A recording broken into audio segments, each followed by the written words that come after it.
जय मसीह की प्रिय भाइयों और बहनों। आज हम एक स्पेशल और वेरी इम्पोर्टेंट टॉपिक पर बात करने जा रहे हैं और वो टॉपिक है God's plan for the world. परमेश्वर की योजना इस संसार के लिए क्या है। तो हम शुरू करेंगे और वो शुरुआत है आदम से लेकर और फिर प्रकाशित वाक्य तक। जैसे कि आप जानते हैं कि बाइबल बताती है कि संसार की उत्पत्ति कैसे हुई, कैसे मनुष्य पाप में पड़ गया, परमेश्वर ने क्या सॉल्यूशन किए और फिर प्रभु यीशु आए और उन्होंने परमानेंट सॉल्यूशन किया। अब आगे संसार का क्या होने जा रहा है, इस विषय में भी हम लोग बातचीत करेंगे। तो पहला जो भाग है यानी उत्पत्ति से लेके मलाकी तक, उस पे हम लोग कम चर्चा करेंगे, लेकिन प्रभु यीशु मसीह के आगमन के बारे में और यहाँ तक मत्ती से लेके प्रकाशित वाक्य तक हम दूसरे टॉपिक पर ज़्यादा बात करेंगे, क्योंकि हम उस समय के बिल्कुल निकट आ गए हैं। ओरिजिनल वर्ल्ड जो था वह केवल गार्डन ऑफ ईडन तक ही सीमित था, जिसमें दो लोग रहा करते थे, ढेरों पक्षी, पशु और रेंगने वाले जंतु, और परमेश्वर की उपस्थिति ठंडे समय में हुआ करती थी और मनुष्य परमेश्वर से डायरेक्टली बातें करते थे। वे पाप रहित मनुष्य थे। लेकिन उसके बाद आपको मालूम है कि किस प्रकार से संसार में पाप आया और पाप के कारण पूरी दुनिया दूषित हो गई और परमेश्वर से दूर होने के कारण मनुष्य समस्याओं में फंसता गया। लेकिन परमेश्वर ने उनको छोड़ा नहीं। बाइबल कहती है, इब्रानियों की पुस्तक उसका 1 अध्याय और पहला वचन से लेके आगे पढ़ेंगे। पूर्व युग में परमेश्वर ने बाप दादों से थोड़ा थोड़ा करके और भांति भांति के भविष्यद्वक्ताओं के द्वारा बातें की, पर इन अंतिम दिनों में हमसे पुत्र के द्वारा अर्थात प्रभु यीशु के द्वारा बातें की हैं, जिसे उसने सारी वस्तुओं का वारिस ठहराया और उसी के द्वारा उसने सारी सृष्टि की रचना की।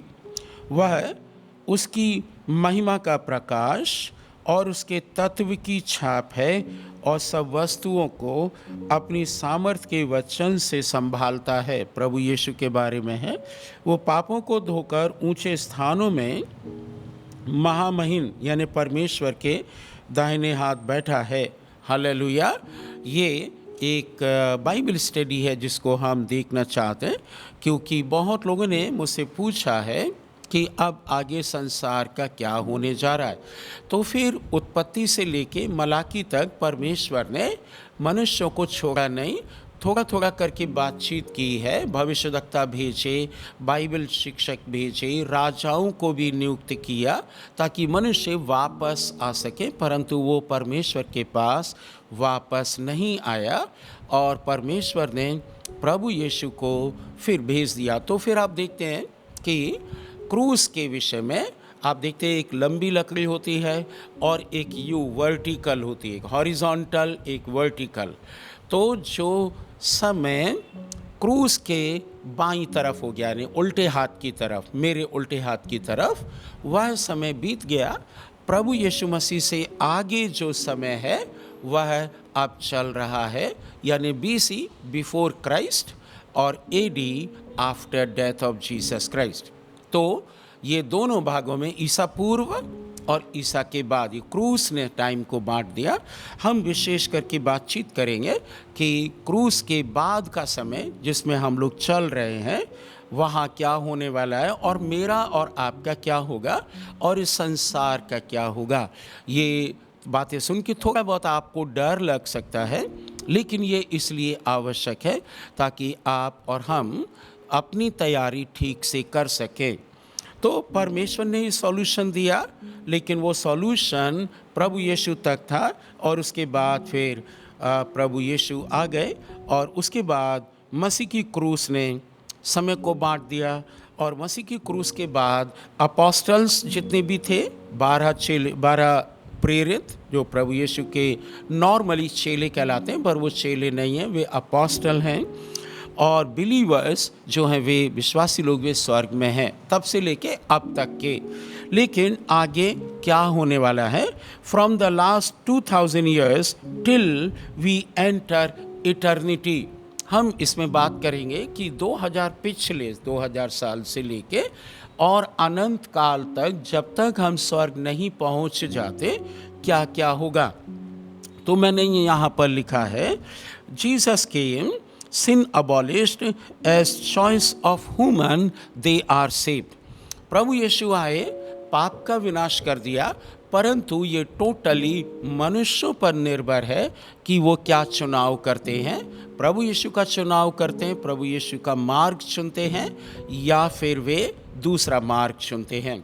तो पाप का इलाज उपलब्ध है, लोगों को चाहिए तो वे ले सकते हैं। तब से लेकर प्रभु यीशु ने, आपको याद होगा यूहन्ना की पुस्तक 14वां अध्याय 12वें वचन में कहा था कि तुम मुझसे भी बड़े काम करोगे। और ये प्रभु यीशु मसीह से जो बड़े काम हैं, ये प्रभु ने अपने चेलों के लिए, और फिर चेलों के लिए, फिर यहाँ तक नीचे तक आ गए, ये कार्य मेरे और आपके लिए छोड़ा है। और वो है चर्च प्लांटिंग की सेवा। चर्च को प्रभु ने पृथ्वी पर स्थापित किया है।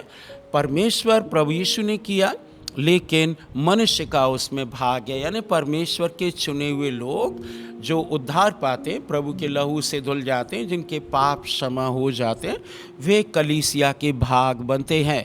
तो आप जान सकते हैं कि हम और आप चर्च युग में रह रहे हैं। इसलिए आप देखेंगे प्रत्येक विश्वासी जो ठीक से विश्वास करता है, वो इतवार के दिन चर्च से बाहर कभी नहीं होगा, वह हमेशा चर्च में होगा, क्योंकि वो जानता है कि हम चर्च युग में रह रहे हैं। ये चर्च का युग है, church age. Hopes for the believers. अब आगे चल के हम देखते हैं कि जिन लोगों ने विश्वास किया है, उनका आगे क्या होगा। तो हम यहाँ पढ़ेंगे, एक वचन पढ़ेंगे, लेकिन आप दूसरे वचनों को बाद में पढ़ सकते हैं। पहला कुरिन्थियों 15वां अध्याय और 50वें वचन से लेके 54 वचन तक हम पढ़ेंगे। लेकिन आप पहला थिस्सलुनीकियों 4 अध्याय 13 से 18 आप अपने घर में पढ़ सकते हैं, ताकि आपको ठीक अंडरस्टैंडिंग हो जाए। समय को बचाने के लिए हम यहाँ कम वचन पढ़ रहे हैं। यहाँ पर लिखा हुआ है पहला कुरिन्थियों 15वां अध्याय 50 से 54 तक, और यह वीडियो है आपके पास रहेगा, आप इसको बाद में भी देख सकते हैं ठीक अंडरस्टैंडिंग के लिए। वहाँ प्रेरित पौलुस बताते हैं आगे क्या होने वाला है। हे भाइयों, मैं कहता हूँ कि मांस और लहू परमेश्वर के राज्य के अधिकारी नहीं हो सकते, और न नाशवान अविनाशी का अधिकारी हो सकता है। देखो, मैं तुमसे भेद की बात कहता हूँ, हम सब नहीं सोएंगे, परंतु सब बदल जाएंगे, और ये क्षण भर में पलक मारते ही अंतिम तुरही फूंकते ही होगा। क्योंकि तुरही फूंकी जाएगी और मुर्दे अविनाशी दशा में उठाए जाएंगे और हम बदल जाएंगे। क्योंकि अवश्य है कि ये नाशवान देह अविनाश को पहन ले और यह मरणहार देह अमरता को पहन ले। और जब ये नाशवान अविनाश को पहन लेगा और ये मरणहार अमरता को पहन लेगा, तब वो वचन पूरा हो जाएगा, जय ने मृत्यु को निगल लिया और मृत्यु समाप्त हो जाएगी। तो ये मेरे और आपके लिए, जो प्रभु में विश्वास करते हैं, उनके लिए ये एक आशा है और ये पक्की गारंटी भी है। तो इसके बाद क्या होगा कि जब प्रभु यीशु आएंगे, तुरही फूंकी जाएगी और हम लोग जो कलीसिया के लोग हैं ऊपर उठा लिए जाएंगे। उसके बाद क्या होगा, पृथ्वी का क्या होगा? तो यहाँ पर हमने लिखा है judgment and punishment of unrighteous people and wicked people for 7 years who were left behind on the earth, tribulation and great tribulation on the earth। इसका मतलब ये है कि जो लोग यहाँ पृथ्वी पर रह जाएंगे, जिन्होंने विश्वास नहीं किया और जिन्होंने विश्वास किया भी तो छोड़ दिया, पाप और अधर्म में अपना जीवन बिताया, तो फिर उनके लिए ये 7 साल बड़े कठिनाई के होंगे, विपत्ति और महाविपत्ति, क्लेश काल, महाक्लेश काल। तो यहाँ पर क्या होगा कि जो अधार्मिक लोग हैं, दुष्ट लोग हैं, वे पृथ्वी पर रह जाएंगे। और पृथ्वी पर उस समय क्या होगा, मैंने लिखा है युद्ध होंगे और बहुत से वायलेंस होंगे, मतलब मार काट बहुत होगी और मार देना होगा, खून बहाना होगा, और अर्थक्वेक होंगे, यानी भूकंप होंगे, भूखमरी होगी और प्यास होगी, पानी नहीं मिलेगा, नलों में पानी नहीं होगा और नदी तालाब सब लहू बन जाएगा, बाइबल कहती है। और आप देखते हैं कि इनमें से बहुत सी चीज़ें शुरू हो चुकी हैं इन दिनों में। जब हम ये बातचीत कर रहे हैं तो ये चीज़ें शुरू हो गई हैं। पृथ्वी पर जनसंख्या कम होने का इरादा शैतान ने कर लिया है ताकि जल्दी ही एंटी क्राइस्ट इसको पकड़ ले और इसको अपने कब्जे में कर ले। पृथ्वी और आकाश जल जाएंगे, जैसा कि प्रेरित पतरस ने लिखा है, दूसरा पतरस 3 अध्याय के 10वें वचन में। इसको हम पढ़ना चाहेंगे ताकि हमें ठीक क्लियर अंडरस्टैंडिंग हो जाए। हम चाहते हैं कि इन पदों को आप लिख सकते हैं अगर आप चाहते हैं तो, और यदि नहीं तो ये वीडियो में है, आप देख सकेंगे। दूसरा पतरस 2 अध्याय और उसका 10वां वचन। यहाँ पर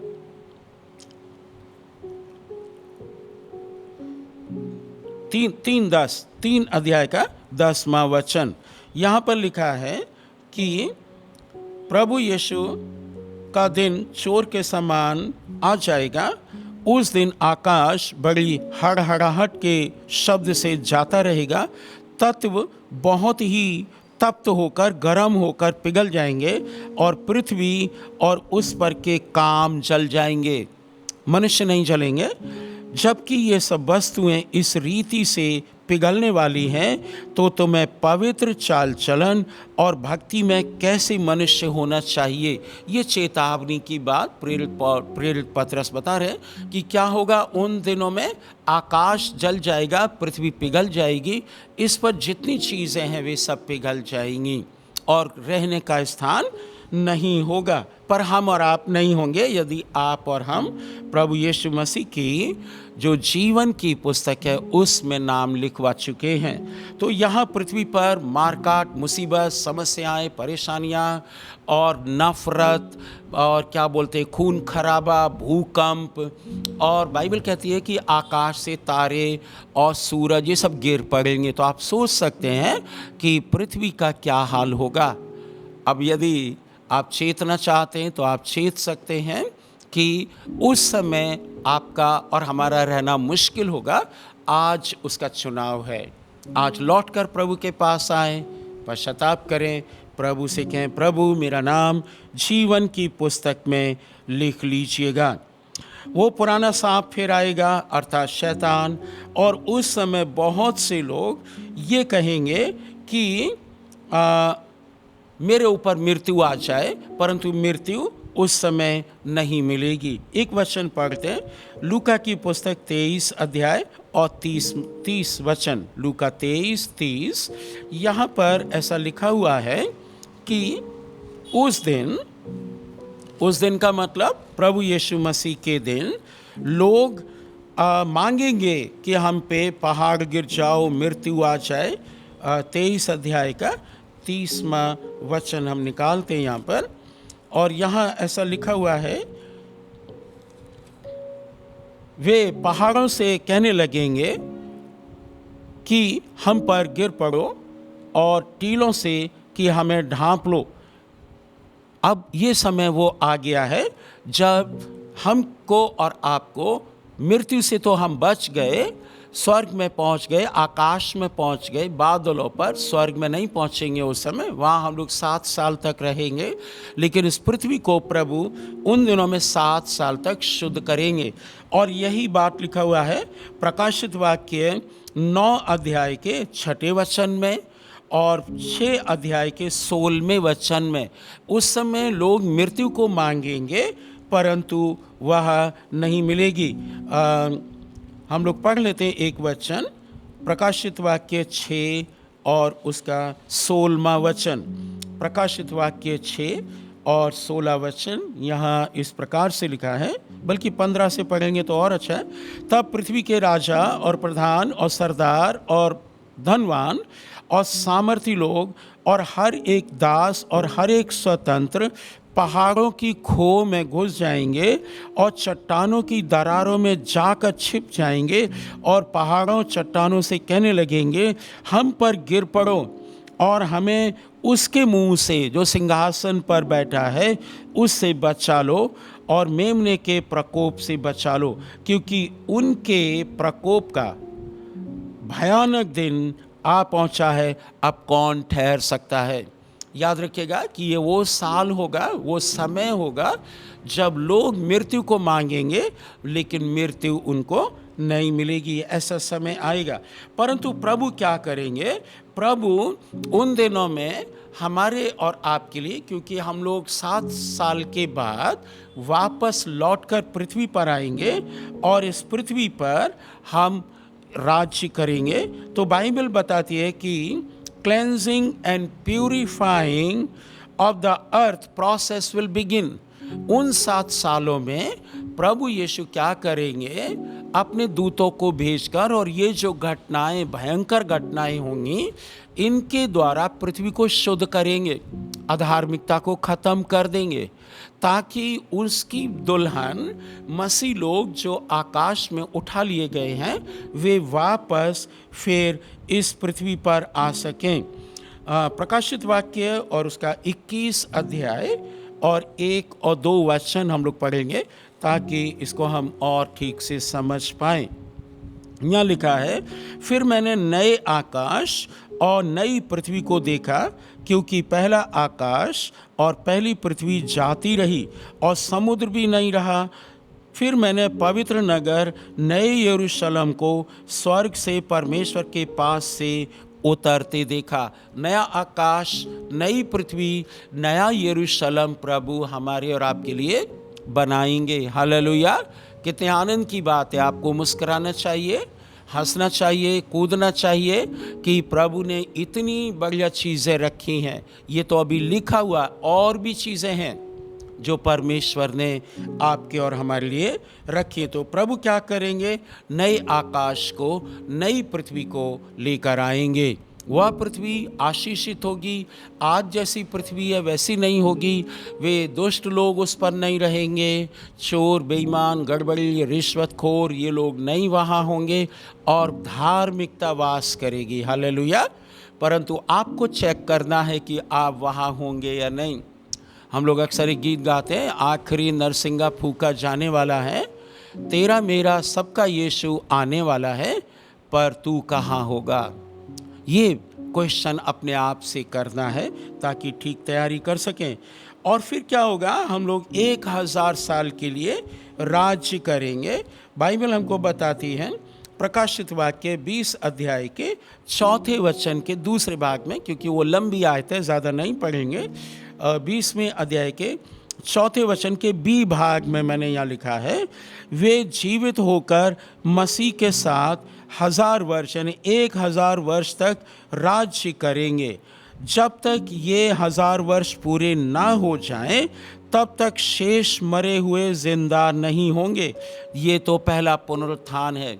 दैट मीन्स जो लोग प्रभु यीशु में विश्वास करते हैं, जैसा हमने पहला कोरिन्थियों 15वें अध्याय के और 50वें वचन से आगे पढ़ा, जो मसीह में मरे हैं वो पहले साथ उठ जाएंगे। लेकिन वे लोग जो प्रभु यीशु में बिना विश्वास करे हुए मर गए और अभी भी मर रहे हैं, बिना पापों की क्षमा पाए, बिना पापों को दूर किए हुए, बिना पश्चाताप किए हुए, बिना अपने मार्गों को ठीक किए हुए, तब वे उस रेजरेक्शन में जो मसीह लोगों का होगा, पुनरुत्थान यानी कब्र में से निकलने का समय उनके लिए वो नहीं होगा। वे 1000 साल तक और सोते रहेंगे। कौन लोग? जिन्होंने दुष्टता की, प्रभु का रिजेक्शन किया, प्रभु को नहीं माना, अपने तरीके से ज़िंदगी जी, जिन्होंने चोरी, बेईमानी, अधर्म, पाप, छल, कपट किया, वे उस समय सोते रहेंगे और उनको 1000 साल मिल जाएगा। मतलब प्रभु के लोग पृथ्वी पर प्रभु यीशु के साथ 1000 साल तक राज्य करेंगे। दूसरी तरफ वे लोग जो बिना यीशु के, बिना पापों की क्षमा के, बिना प्रभु यीशु की आज्ञा मानने से वे मर गए, वे अब उनके पास कोई दूसरा मौका नहीं होगा, तो वे सोते रहेंगे। वे जल गए तो जले पड़े रहेंगे, लेकिन उसके बाद वो उठेंगे। उसकी चर्चा थोड़ी देर में हम लोग करेंगे। और वो समय जब होगा, बाइबल बताती है मत्ती की पुस्तक 5वें अध्याय में, 1000 साल तक जब हम और आप यहाँ रहेंगे जो विश्वासी हैं, तब क्या होगा?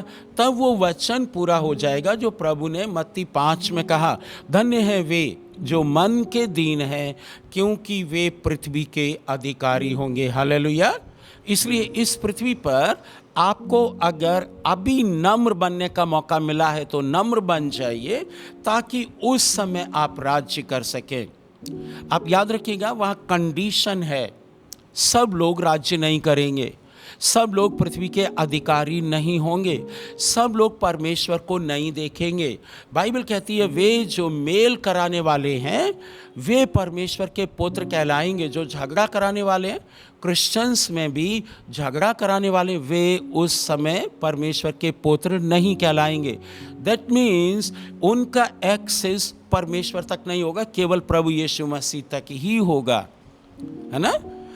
इसको हम कभी और भी डील कर सकते हैं। आप प्रश्न पूछ सकते हैं, हम बता सकते हैं क्यों कुछ लोग परमेश्वर को नहीं देख पाएंगे। क्योंकि मत्ती 5 में लिखा है, उस समय वे लोग परमेश्वर को देखेंगे जिनके मन शुद्ध हैं। अभी इस समय अगर आपके मन में शुद्धता नहीं है, छल कपट है, बेईमानी, चोरी और झगड़ा करना और क्या बोल देते हैं, जो भी आप समझते हैं पाप है, वो अगर है, तो उस समय आप घाटे में रहेंगे। लेकिन उस समय न्याय नहीं होगा। वो 1000 साल आपको और हमको इस पृथ्वी पर काटना होगा। तो कितनी अच्छी बात है कि आज यदि आपके जीवन में अकड़ है, अगर आज आपके जीवन में पाप है, छिपा हुआ है, प्रगट है, आपको मालूम है, उसका इलाज आज कर लीजिएगा, नहीं तो उस समय आपको घाटा होगा। परमेश्वर अन्यायी नहीं है। इब्रानियों 6:10 में लिखा है, वह तुम्हारे भले कामों का अच्छा प्रतिफल देगा। और इसलिए क्योंकि वो अन्यायी नहीं है, वह दुष्टों को बुरा प्रतिफल देगा। हालेलुया। तो आपको और हमको अब गंभीर मसीही बनना है। गंभीर मसीह, ये बातें प्रभु ने मेरे मन में डाली हैं, प्रॉम्प्ट किया है। इसलिए हम पसीने में, दुख में, परेशानी में, तकलीफ में, कम सुविधाओं के साथ ये संदेश आप तक पहुंचा रहे हैं, ताकि आपकी तैयारी अच्छी हो जाए। और हम लोग भी तैयारी में जुटे हुए हैं, ताकि किसी भी अधर्म, विकेडनेस, दुष्टता या किसी अधार्मिकता के साथ हम ना जिए, नहीं तो उस समय हम घाटे में रहेंगे। फिर क्या होगा इसके बाद? After completion of the 1000 years of reign, the unbelievers will be resurrected for judgment. Daniel की पुस्तक 12वां अध्याय 2 वचन में लिखा है कि जितने पृथ्वी के नीचे सोए रहेंगे उसमें कुछ तो उठ जाएंगे, बाकी सब सोते रहेंगे। और बाकी कितने साल तक सोएंगे? 1000 साल तक। उनका क्या होगा? वहाँ लिखा हुआ है कि वे सदा के लिए घिनौने ठहरने के लिए, उनकी ओर कोई देख नहीं पाएगा। वो इतने घिनौने लगेंगे, नरक में पड़े हुए, फपोले पड़ जाते ना। नरक में जब एक व्यक्ति जाएगा तो वह उन्हीं शरीर में होकर जाएंगे, उन्हीं शरीर के साथ जाएंगे जिसमें उन्होंने पाप किया है। सपोज आपने चोरी की है तो वो हाथ आपका वहाँ होगा। अगर आपने प्लान किया है, दुष्टता प्लान की, तो वो माइंड वहाँ आपका होगा, वहाँ ऐसा शरीर होगा। बाइबल कहती है कि वहाँ दांत पीसना, रोना और तड़पना होगा। ये कैसे हो जाएगा?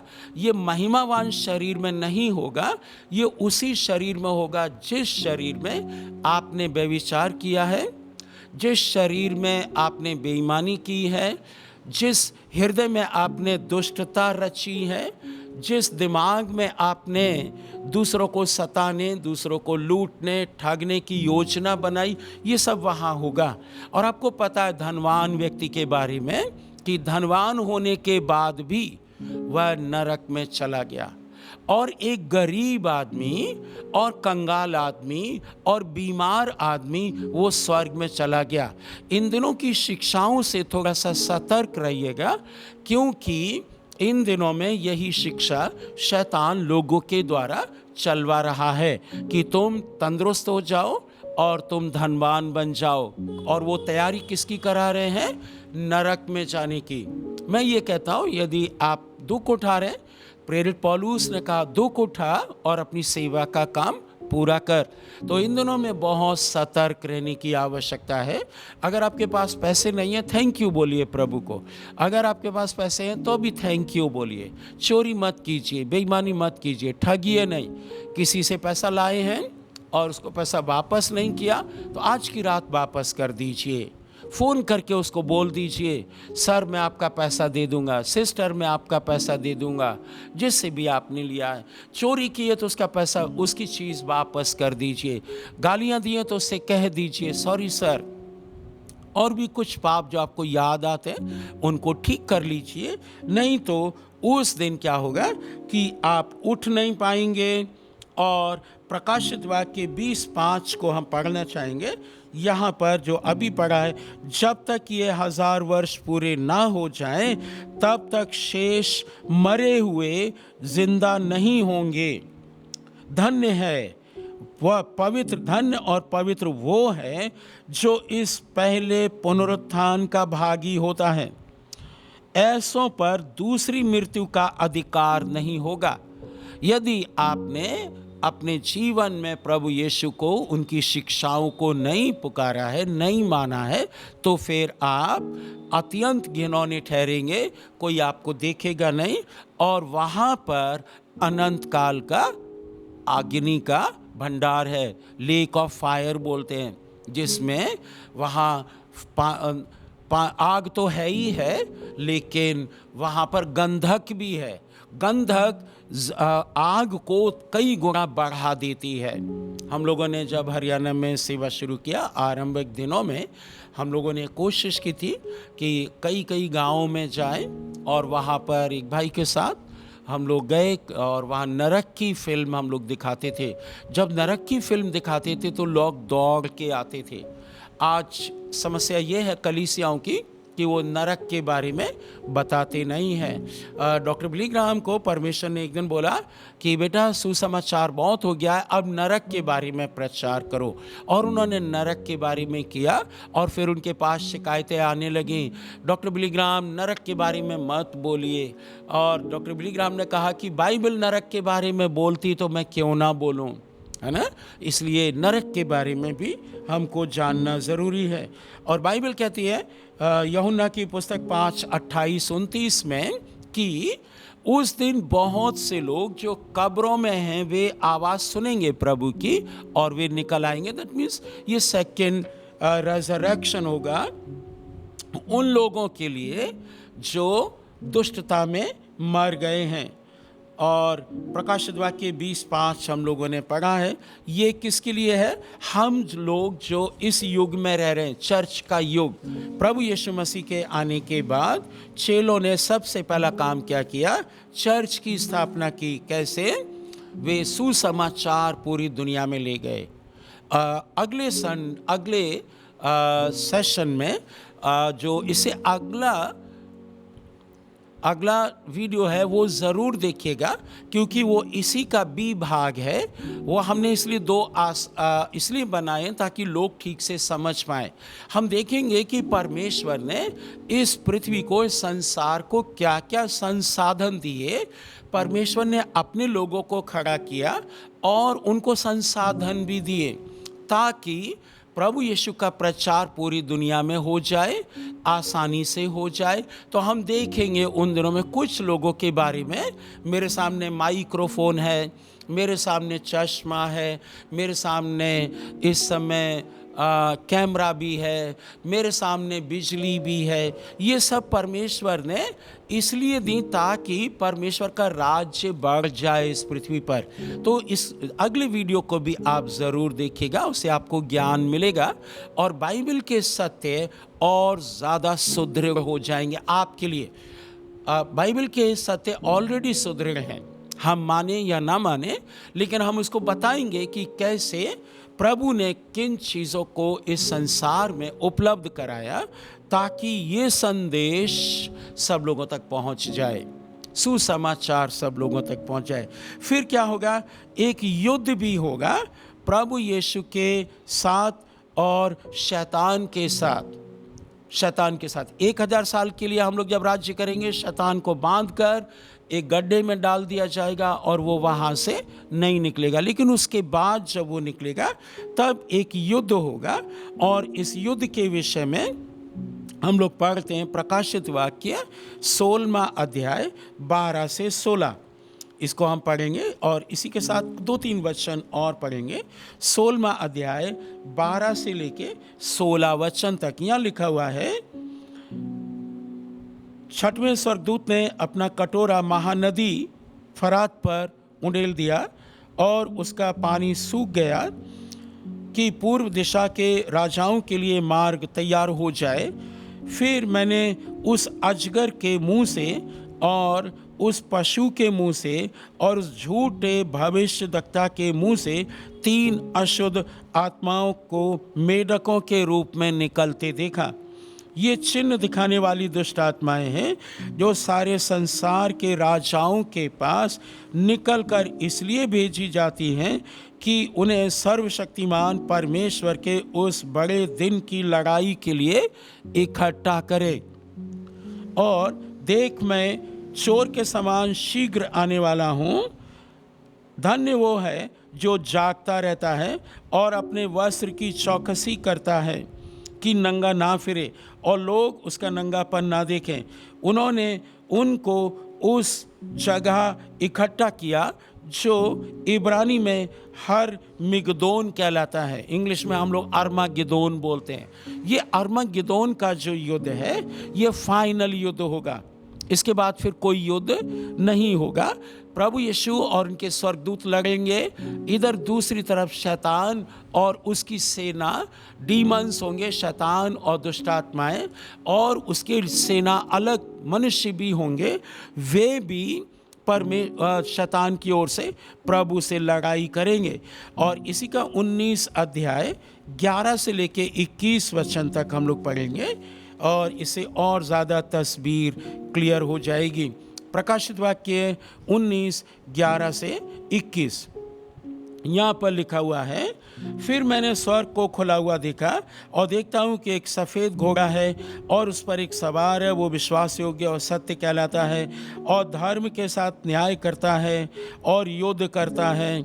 उसकी आंखें आग की ज्वाला हैं और उसके सिर पर बहुत से राज मुकुट हैं।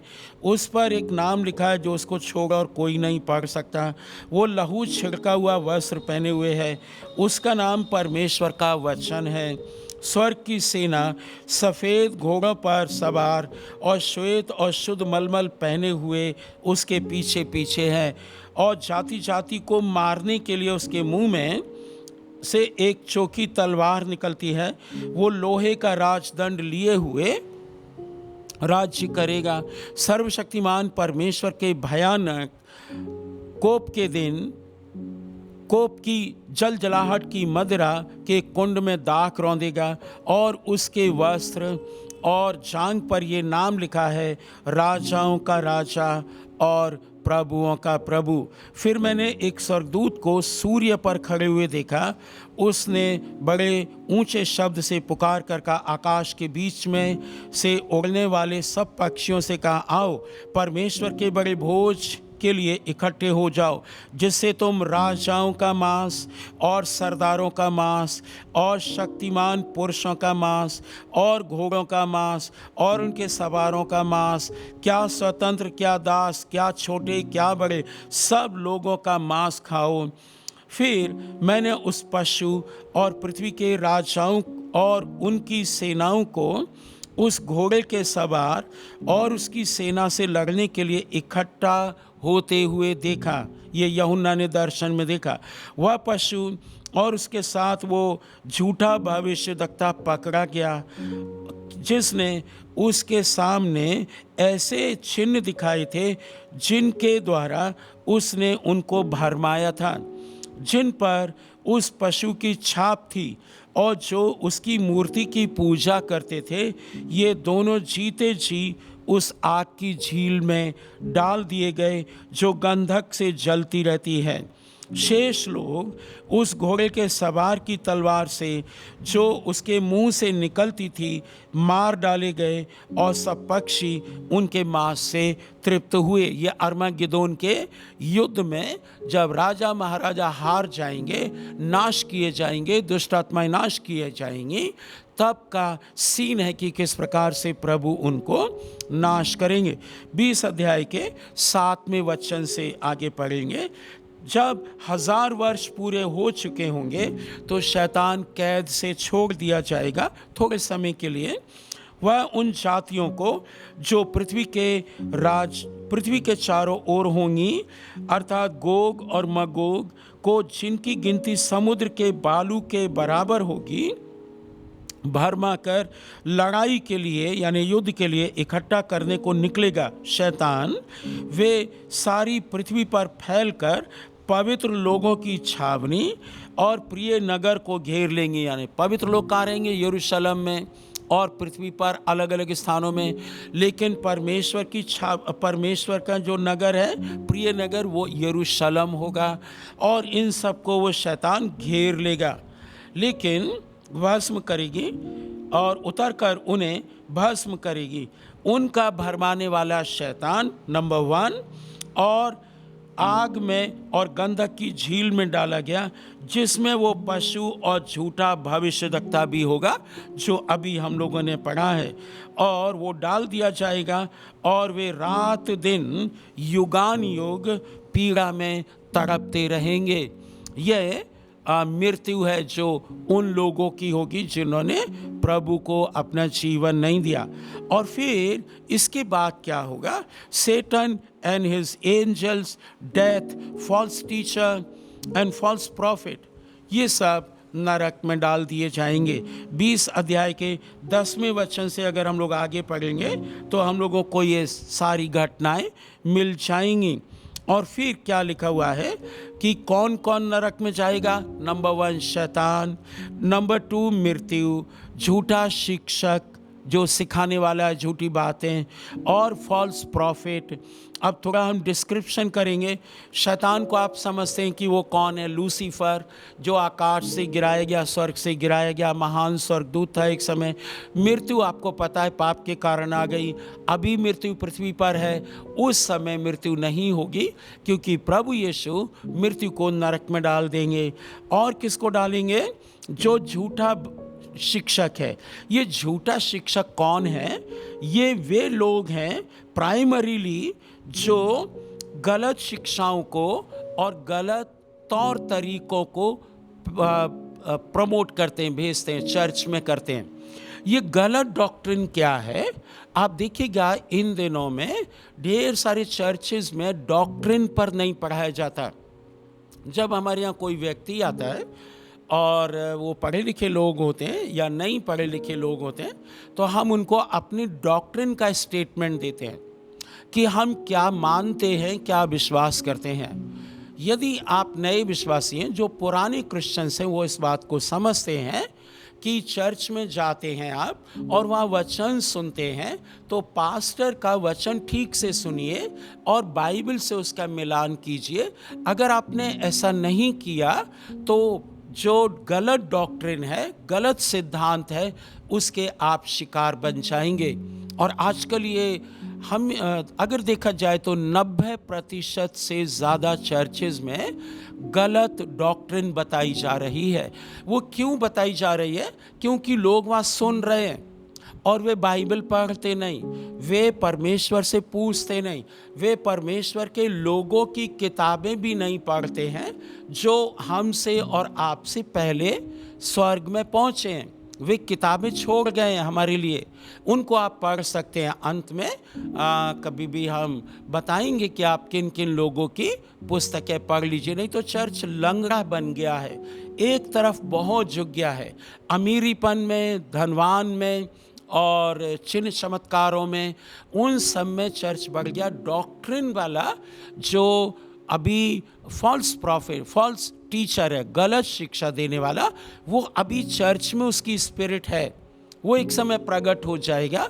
उस व्यक्ति की, उस ताकत की जो कोशिश है वो ये है कि लोग बाइबल के द्वारा गलत शिक्षा पालें, बाइबल के अलावा नहीं, बाइबल के द्वारा, बाइबल में से ही परमेश्वर का वचन क्या कहता है वो इसको तोड़ देंगे, मरोड़ देंगे और गलत शिक्षा देंगे। और जब आप उनका सामना करेंगे तो वो लड़ाई के लिए तैयार हो जाएंगे, वे गुस्सा करेंगे, बजाय इसके कि वे करेक्शन करें, वे लड़ने के लिए तैयार होंगे। उसका आइडिया क्या होगा? जो फॉल्स टीचर है उसका आइडिया जो होगा वो ये कि गलत शिक्षा दे दे चर्च में, और गलत व्यवहार, गलत प्रैक्टिस, गलत काम करना, गलत चीज़ों पर ध्यान देना।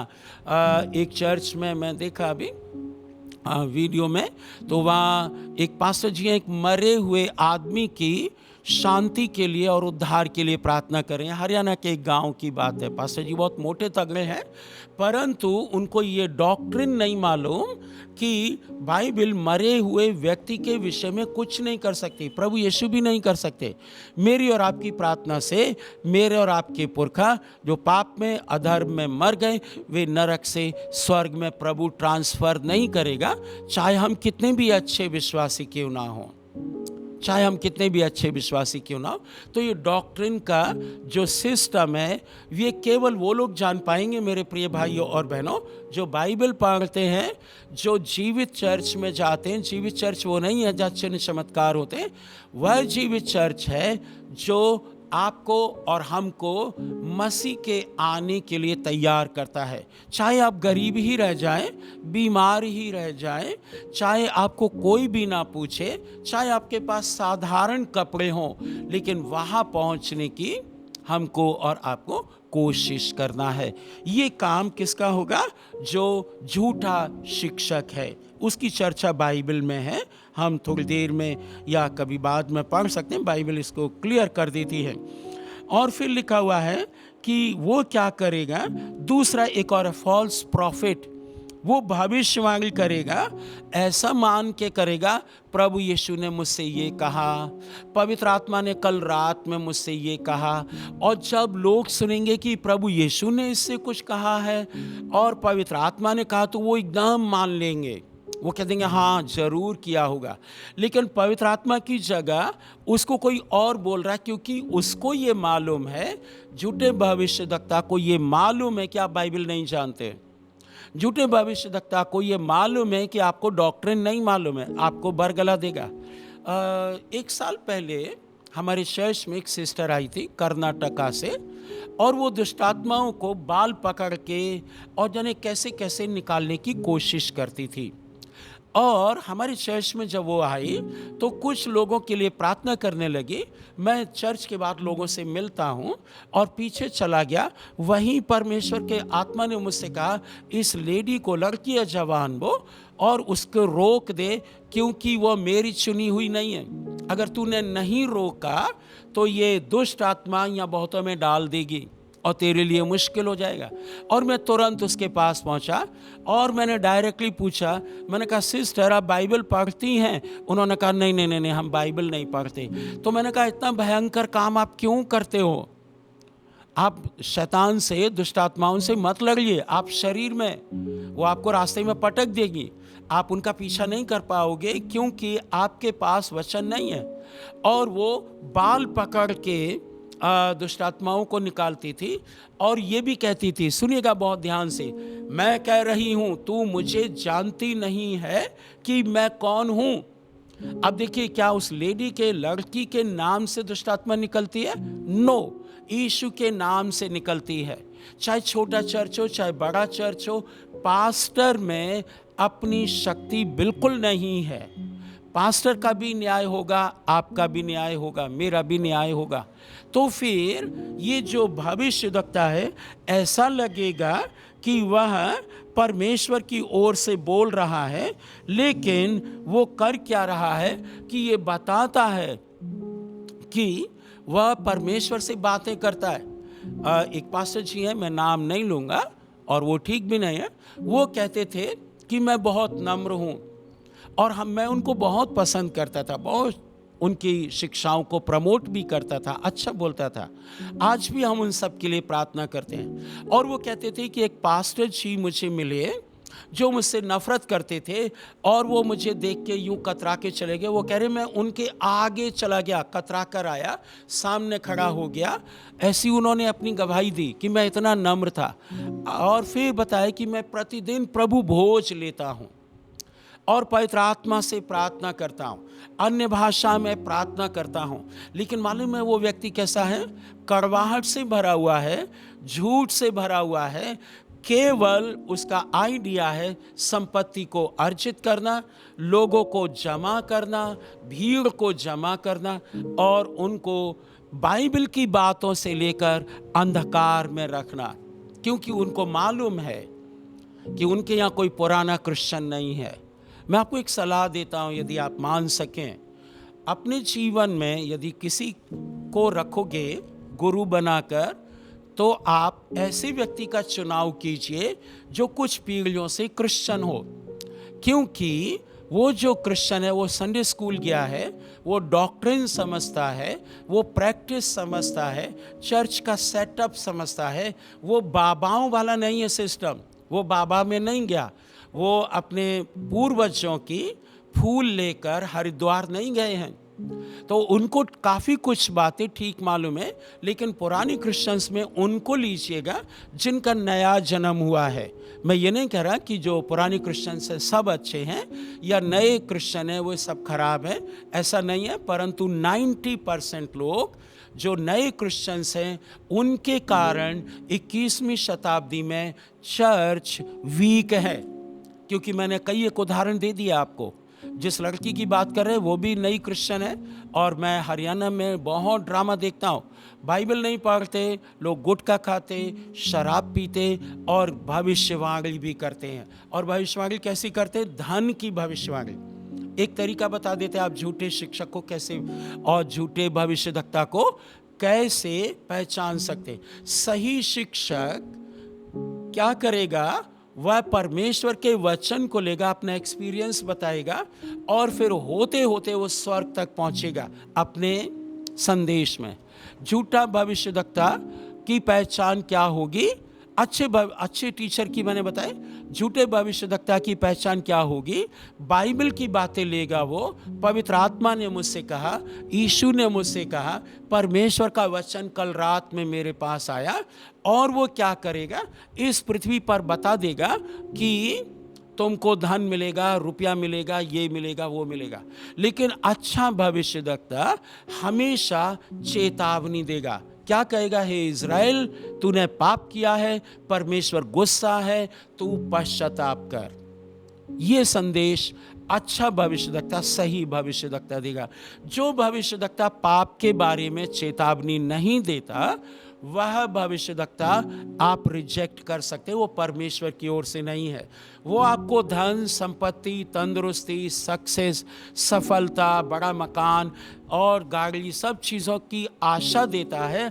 वो चाहता है कि आप इसी पृथ्वी पर रह जाएं, इसी में अपने पैर जमा लें और उखाड़ने में बड़ी मुश्किल हो जाएगी जब प्रभु आएंगे। ये पहचान है। अब आपको और हमको सतर्क होना है। तो यहाँ पर हम लोग देख सकते हैं कि कौन कौन नरक में जाएंगे। मृत्यु, और फिर झूठा भविष्यद्वक्ता और झूठा शिक्षक, और फिर कौन जाएगा? हेडेस हमने लिखा है, जो अधोलोक है वो भी जला दिया जाएगा, क्योंकि अब वहाँ पर आत्माएं नहीं रहेंगी, वे सब नरक में डाल दिए जाएंगे। और एक बीस्ट भी है। बीस्ट का मतलब पशु, वह झूठा पशु, वह पशु, वो भी नरक में डाल दिया जाएगा। और एक एंटी क्राइस्ट है। एंटी क्राइस्ट का मतलब क्या है? मसीह की जो शिक्षाएं होंगी उनको वो उल्टा कर देगा। ये एक व्यक्ति होगा, लेकिन उसके साथ बहुत लोग होंगे जो उसको प्रमोट करेंगे। आप देख सकते हैं आज स्पिरिट ऑफ एंटी क्राइस्ट अभी भी इस दुनिया में काम कर रही है। जैसे प्रेरित यूहन्ना ने अपनी पत्रियों में लिखा है कि आज भी काम कर रही है। आप आज देखिएगा, जो पास्टर चिन्ह चमत्कार करता है, लोगों को उसने बांध रखा है। अगर पास्टर के विरुद्ध में, और विरुद्ध में नहीं बोलेंगे, उसको करेक्ट करने के लिए आप कुछ बोल दीजिए, उसके लोग एकदम मारा पीटी को तैयार हो जाते हैं, गाली देने को तैयार हो जाते, झगड़े को तैयार हो जाते, और जाने कौन कौन से वचन ले आते। ये कौन सी स्पिरिट है? ये वह स्पिरिट है एंटी क्राइस्ट की। एंटी क्राइस्ट एक पर्सनैलिटी होगा जो अचानक प्रकट हो जाएगा। इसलिए आप देख रहे हैं कि एंटी क्राइस्ट का काम शुरू हो गया है। अभी भी आप देखो, सड़कों पर खून खराबा, अस्पतालों में मृत्यु, कई जगह आप देख रहे हैं इन दिनों में मर्डर, बीमारियां, भूखमरी सब जगह आ रही है। चाहे किसी भी देश को देख लो आप, सब जगह मुसीबत है।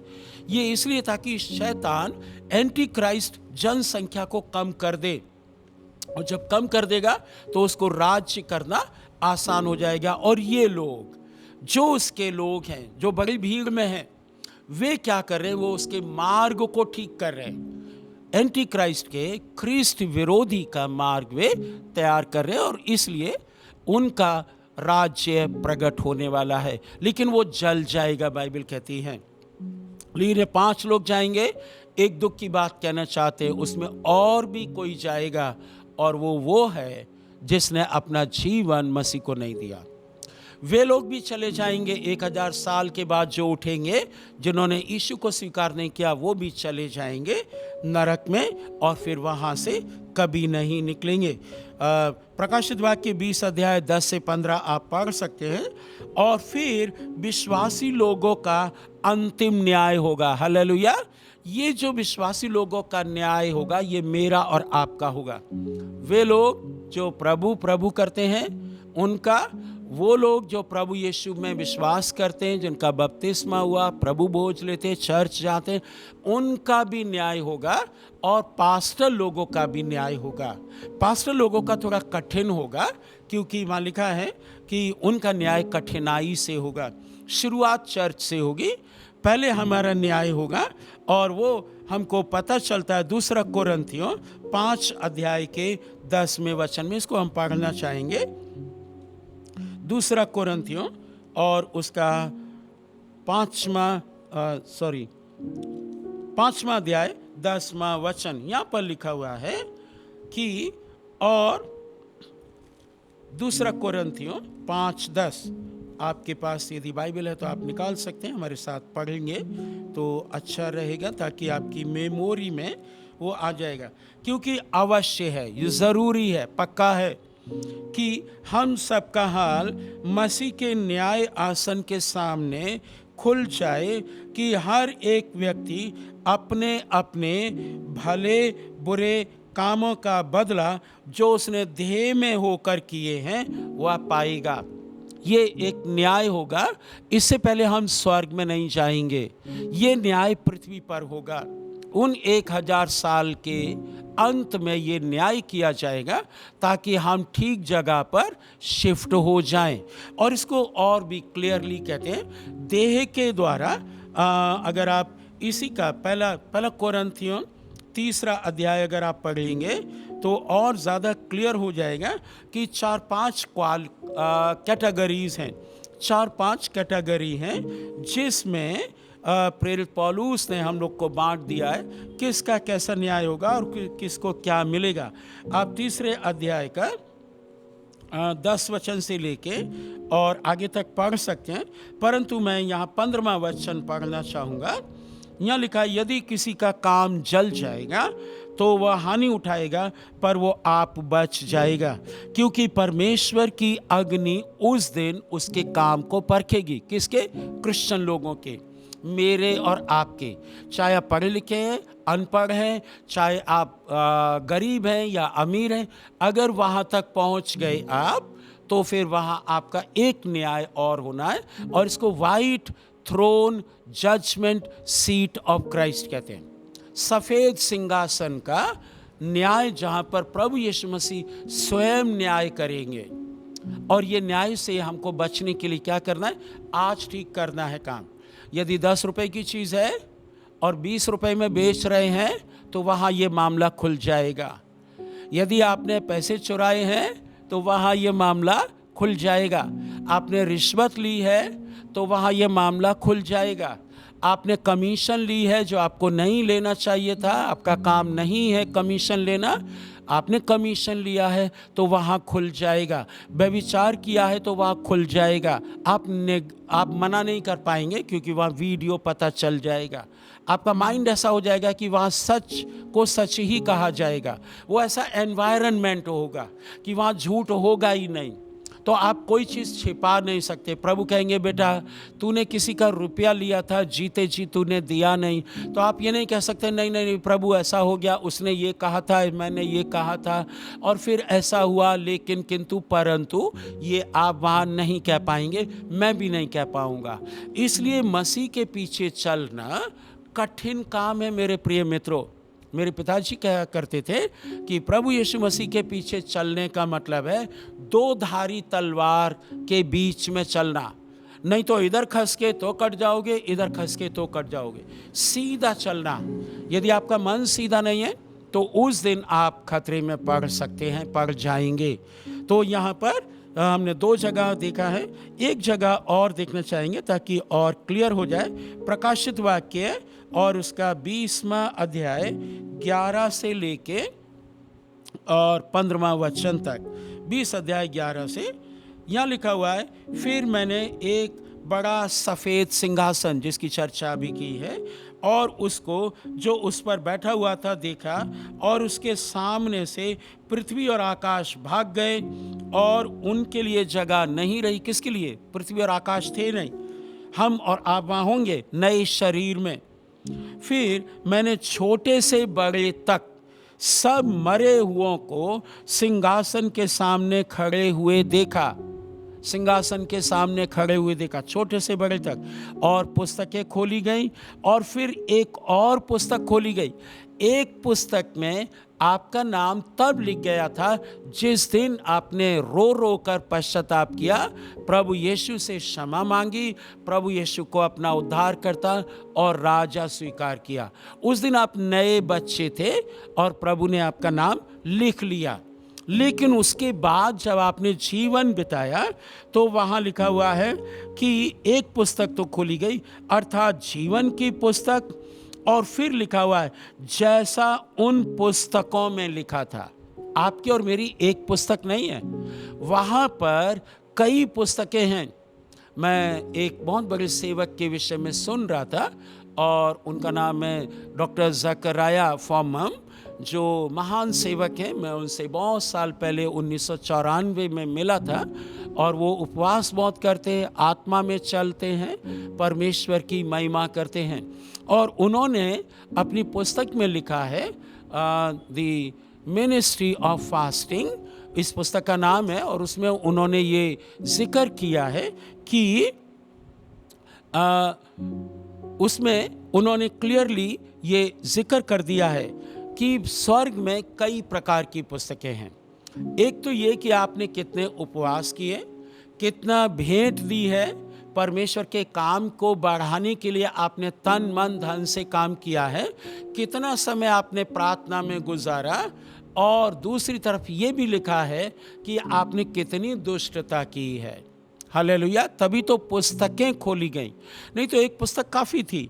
यहाँ लिखा है एक पुस्तक खोली गई, और फिर एक और पुस्तक खोली गई, अर्थात जीवन की पुस्तक, जैसा उन पुस्तकों में लिखा था। इंग्लिश में भी आप पढ़ सकते हैं, बुक्स लिखा है, बुक नहीं है।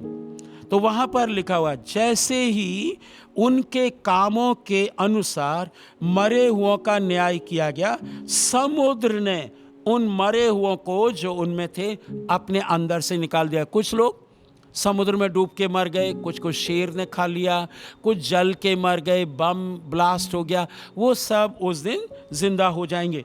और मृत्यु और अधोलोक ने उन मरे हुओं को जो उनमें थे दे दिया।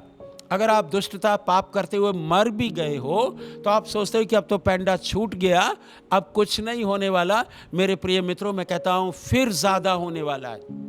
पृथ्वी पर तो आप थोड़े 4-6 लोगों को इकट्ठा करके कह दोगे, हाँ नहीं मैंने पाप नहीं किया, मैंने पाप नहीं किया, लोग मान लेंगे। लेकिन फाइनल जजमेंट के दिन आप नहीं कह पाएंगे। आपको कहना ही पड़ेगा यस ये सही है, लेकिन उस समय पछताने से कुछ नहीं होगा। हनानिया सफीरा को उस समय नहीं मिला पछताने का और वे तुरंत मर गए। ये नए नियम की बात है। और क्या हुआ, उनमें से हरेक के कामों के अनुसार उनका न्याय किया गया। मृत्यु और अधोलोक आग की झील में डाले गए। ये आग की झील दूसरी मृत्यु है।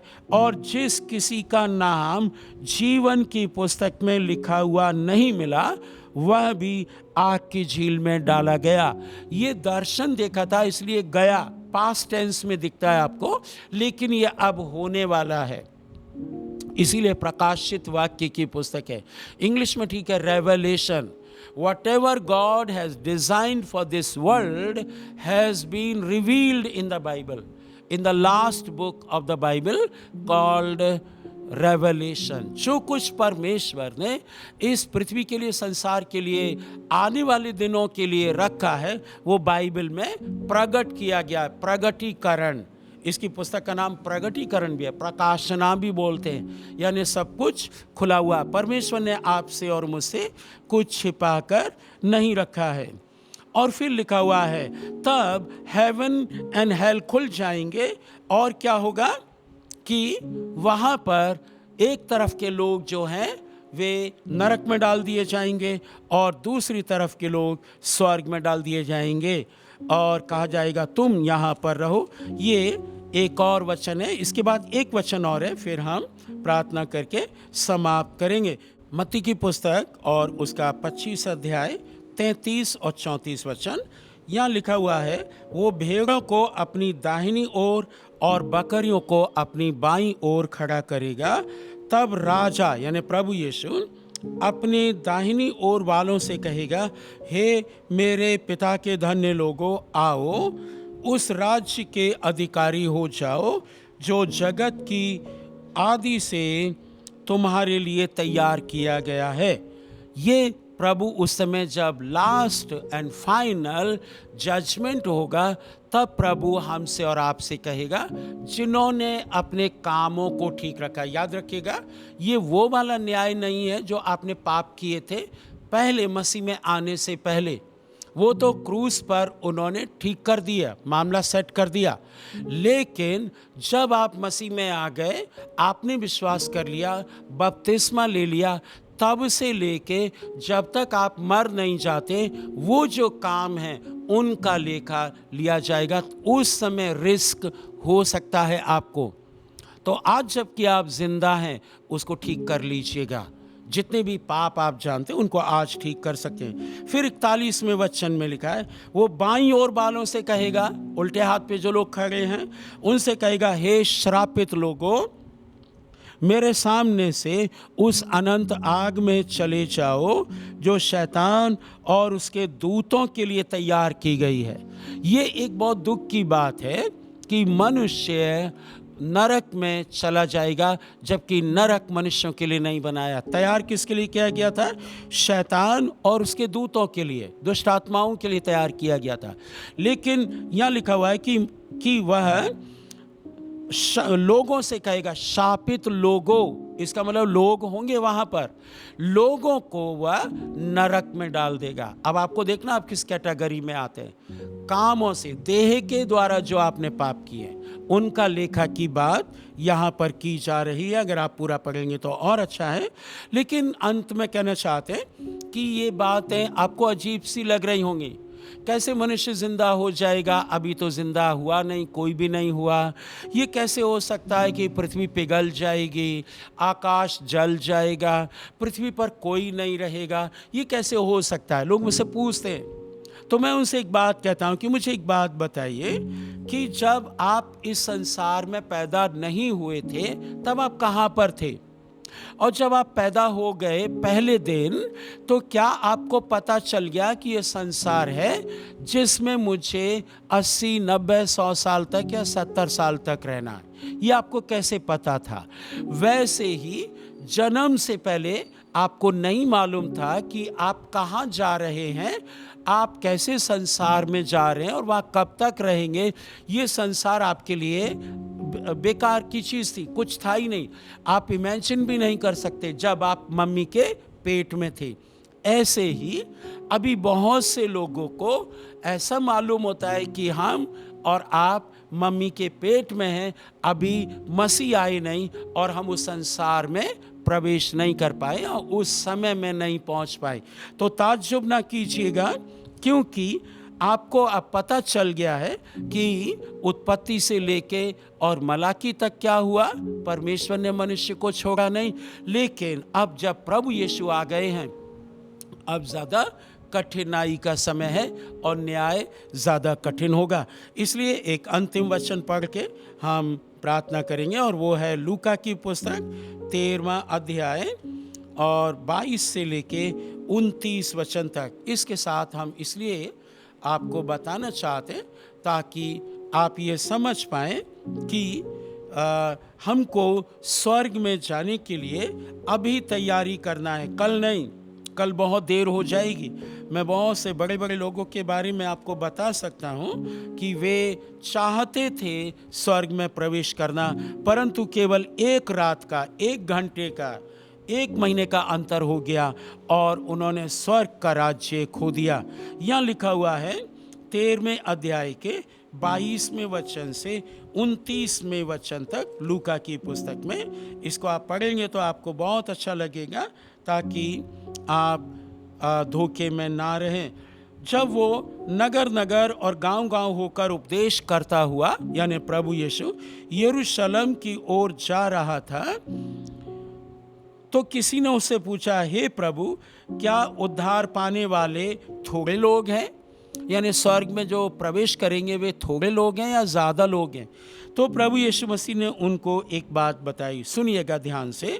उसने उनसे कहा, सकेत फाटक से प्रवेश करो, कठिनाई वाले, दुख वाले, मुसीबत वाले ऐसे मार्ग से प्रवेश करो, अभाव वाले, अमीर वाले नहीं। ये कहा, प्रवेश करो, करने का यत्न करो, क्योंकि मैं तुमसे कहता हूँ बहुत से प्रवेश करना चाहेंगे परंतु वे प्रवेश नहीं कर पाएंगे। फिर लिखा हुआ है, जब घर का स्वामी उठकर द्वार बंद कर चुका है और तुम बाहर खड़े हुए द्वार खटखटा कर कहने लगो, हे प्रभु, हमारे लिए द्वार खोल दे, और वो उत्तर दे, मैं तुम्हें नहीं जानता कि तुम कहाँ के हो। प्रिय मित्रों, ये बताना चाहते हैं कि दुख का जीवन, मुसीबत का जीवन यदि मसीह के लिए आपके पास है, आपके ऊपर है, हम मूर्खता की बात नहीं कर रहे कि आप काम करने ना जाएं, और अगर काम करते भी हैं तो आप शराब में पैसा उड़ा दें, वो बात नहीं कर रहे कि आप इस कारण गरीब हैं। लेकिन यदि आप मेहनत कर रहे हैं, आपके खर्चे पूरे नहीं हो रहे, प्रार्थना करें, लेकिन बहुत ज़्यादा संसार की वस्तुओं पर ध्यान ना दें। सकरे मार्ग से तुम प्रवेश करो, नहीं तो उस दिन बहुत से लोग कहेंगे, प्रभु हमारे लिए द्वार खोल दे। प्रभु कह देंगे, मैं तुम्हें नहीं जानता। 26वां वचन, जब तुम कहने लगोगे, तब तुम कहने लगोगे, हमने तेरे सामने खाया पिया, तेरे सामने बाजारों में उपदेश किया, परंतु वो कह देंगे, मैं तुमसे कहता हूँ मैं तुम्हें नहीं जानता कि तुम कहाँ से हो। आप कहोगे, मैंने बपतिस्मा लिया, आप कहोगे मैंने आराधना की, मैंने खूब म्यूज़िकल इंस्ट्रूमेंट बजाए। आप कहोगे कि मैं तो भेंट भी देता था, दशमांश देता था, चंगाई भी करता था, दुष्ट आत्माओं को भी निकालता था। लेकिन प्रभु यीशु कहते हैं मैं उनसे कह दूंगा, तुमसे कह दूंगा, यहाँ लिखा हुआ तुमसे कह दूंगा, मैं नहीं जानता कि तुम कहाँ के हो। और एक डेजिग्नेशन और दे देते हैं। प्रभु इतना ही नहीं कहेंगे, गुस्से में कहेंगे, हे कुकर्म करने वालों, तुम सब मुझसे दूर हो जाओ।